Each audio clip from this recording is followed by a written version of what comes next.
নমস্কার সবাইকে, আশা করছি সবাই খুব ভালো আছেন। সরস্বতী পুজোটা ছোট থেকেই আমাদের খুবই প্রিয় একটা পুজো, আর এবছর একটু বড় করে হচ্ছে কারণ রিভ সোনার আজকে হাতে খড়ি দেয়া হবে।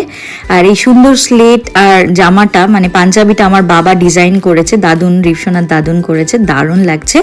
তো আমরা শনিবার দিন সন্ধেবেলা চলে গেছিলাম যাদবপুরে এই যে ঠাকুর আনার জন্য। আমাদের বাগদেবী চলে এসেছে আমাদের বাড়িতে, তো এই বাজার টাজার করতে চলে গেছি, যতটা সম্ভব আয়োজন আমরা করব। আর রবিবার দিন পুজোটা করছি কারণ একটু সময় বেশি পাওয়া যাবে, বাচ্চা ছেলে তো ওকে একটু রেডি করতে হবে।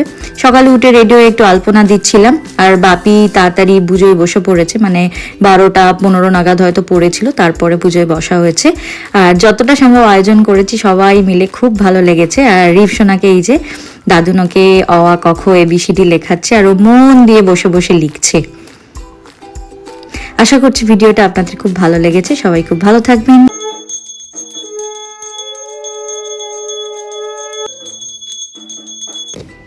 বাপি সুন্দর করে মন দিয়ে আরতি করেছে, আপনারা সকলে আশীর্বাদ করবেন যেন রিভ সোনা অনেক বড় হয়, মন দিয়ে পড়াশোনা করে।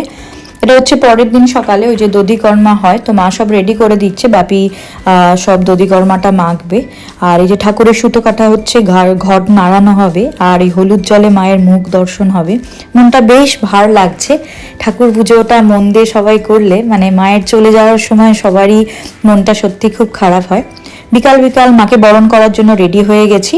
যাই হোক, মাকে বরণ করলাম, এবার প্রতিমা নিরঞ্জনের জন্য আমরা নিয়ে যাব।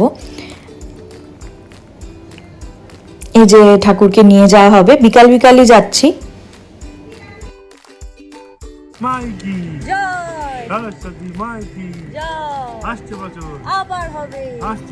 যেহেতু আমরাই যাচ্ছি তাই আমরাই বলে বলে যাচ্ছি সরস্বতী মাতা কি জয়। চলে এসেছি। যাই হোক, এবারে তা পুজোটা হয়ে গেল, এবার ওই ঘট ডুবিয়ে ঘটের জলটা নিয়ে যাব। আর শাড়ি পরে তখন যাওয়া হয়নি। সবাই খুব ভালো থাকবেন, সাবধানে থাকবেন। ভালো লাগলে ভিডিওটা অবশ্যই একটা লাইক করবেন। টাটা।